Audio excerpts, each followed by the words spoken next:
Hey guys, welcome back to my channel. Today I am bringing you the 10 things that I think all Disney first-timers should know before they make their first trip to the Disney parks.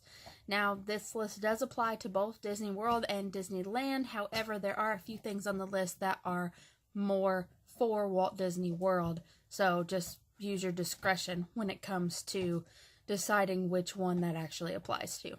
These are in absolutely no specific order, so I'm just going to jump right in with number one, which is that Disney's free or provided transportation can be great if you're willing to be patient with it. There are a lot of buses, there are a lot of people, there are a lot of stops at each park, at the resorts, etc. So you have to be patient, you have to make sure you look at your signage well. You also want to make sure that you exhaust other options as well.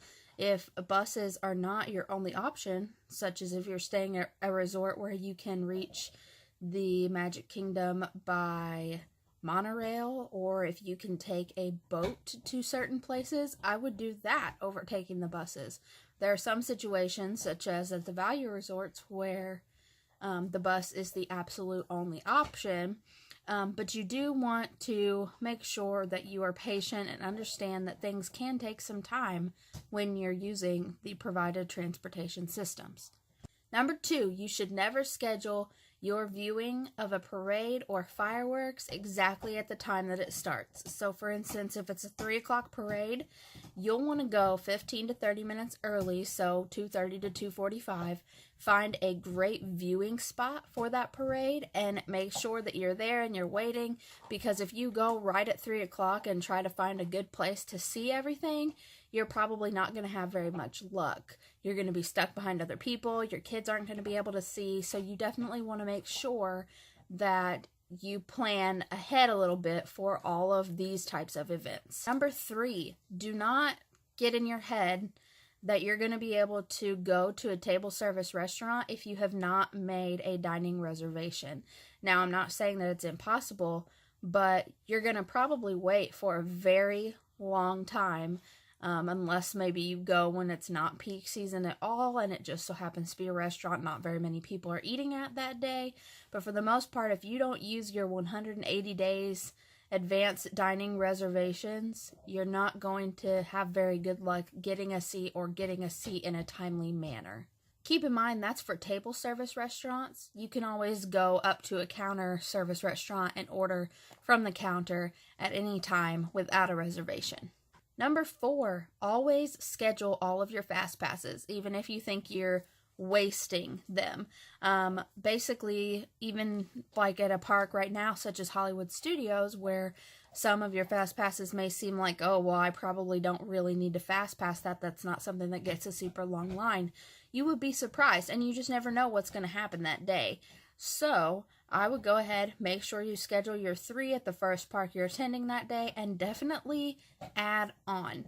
Don't just say, okay, well, my 3 are done, I'm finished. No, add on fast passes, even if it's for, a ride that you can usually walk right onto. Sometimes if they get a 10-minute wait, well, great, you have a fast pass and you'll wait 5, if that. So I definitely never waste the opportunity to add fast passes on or to use all of my fast passes where available. Number 5 is to not set your expectations super high. If you do that, you're bound to get disappointed by something. You got to keep in mind you're dealing with tons of other people from the general public, but also you're dealing with a huge park and huge resorts. And so you're not going to be able to get everything done at the park that you're in for that day. So even if you're going to be there from open to close, you might not be able to get everything done, or even everything done that you wanted to get done.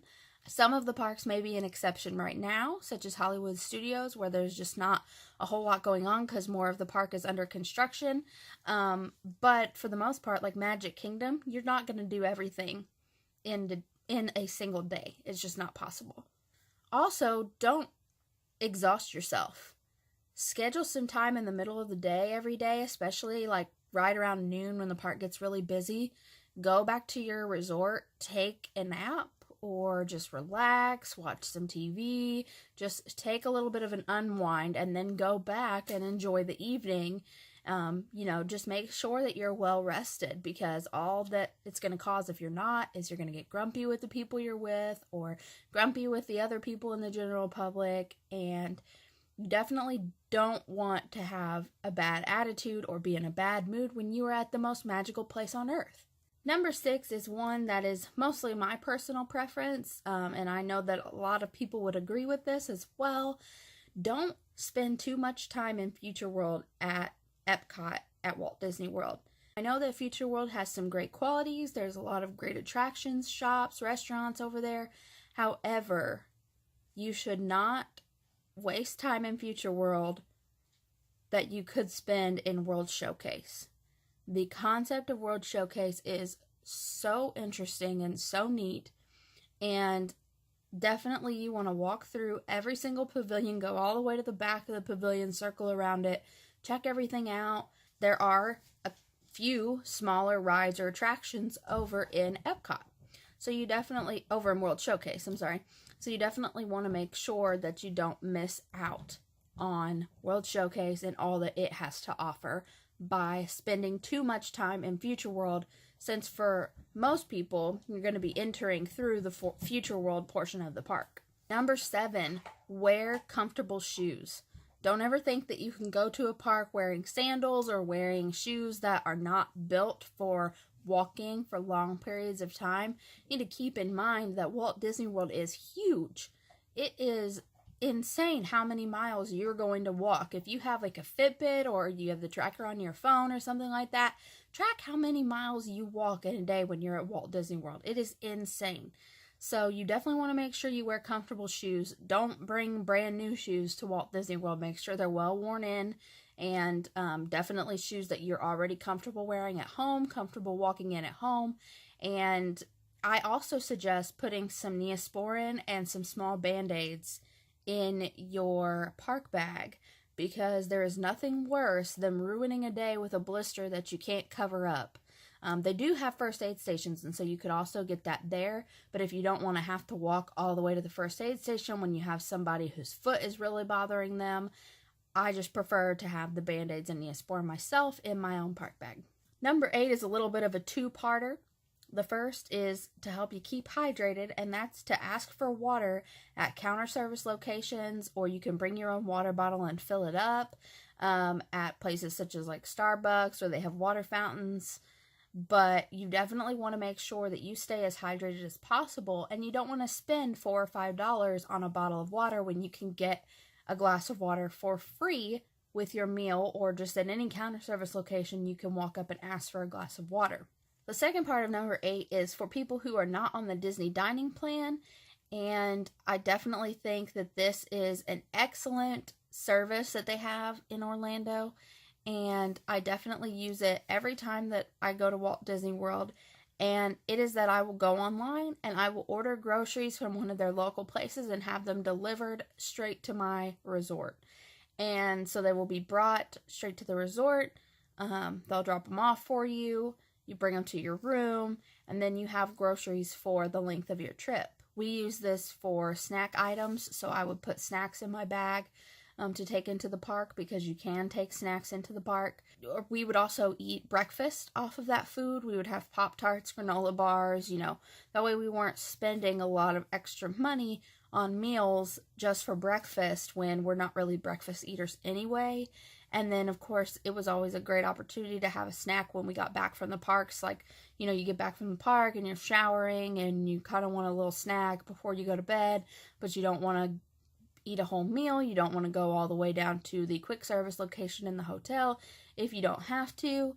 And so it was nice to just have some things on hand to eat at any point in time that we wanted. Number 9 would be to get the My Disney Experience app. It is an app for your phone that allows you to see wait times. You can book additional fast passes from this app. You can look at your itinerary. You can look at times for parades, fireworks, character meet and greets. There are so many cool things that you can do with the app, and they're continuing to expand upon it. So I recommend downloading the app and kind of getting familiar with it before you go on your trip, or when you're there, like the first night before you're actually in the park. And I would Definitely use it to see what wait times are like at rides in the area that you're walking in at that time. If there's a short one, jump in line.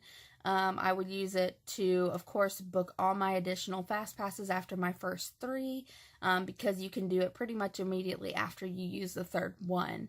So this app is literally amazing. I used it constantly when I was at Walt Disney World. So I definitely recommend the My Disney Experience app. Number 10 is that you don't need to stay at one of the deluxe or moderate resorts if all you're going to be doing is going to the parks from open to close and you're not planning to do much more at your hotel at all other than sleep. The theming of the deluxe and moderate resorts is super cool, but I found that even at the value resorts, they're still very well themed. We usually stay in one of the All-Star resorts, and last time we stayed at All-Star Movies, and the quick service location that was in the resort was excellent. The pool was really nice still, and we rarely even swim when we're there, but we did swim once. And we had a great experience with the resort as a whole. There was no real reason for us to need to stay in a deluxe or a moderate, because we were okay just using the bus system. Some people prefer like the monorail or the boat, and in that case you would have to stay at a different resort.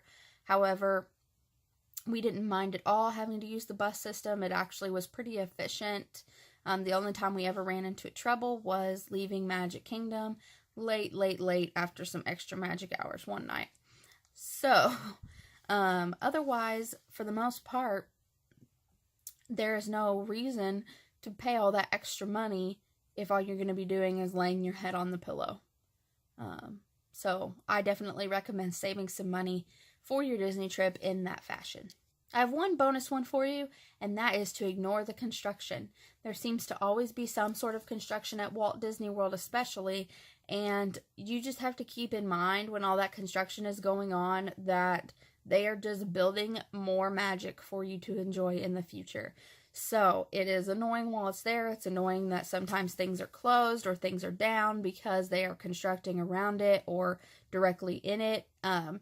However, they are always looking towards the future and making it a better experience for their guests. And so you just have to remember that that's what they're doing. They're creating future magic. So that is all I have for you guys today. Thank you so much for joining me for my 10 tips that I think Disney first-timers should know. And I hope that you guys have a wonderful week this week. Thanks so much for watching. Bye.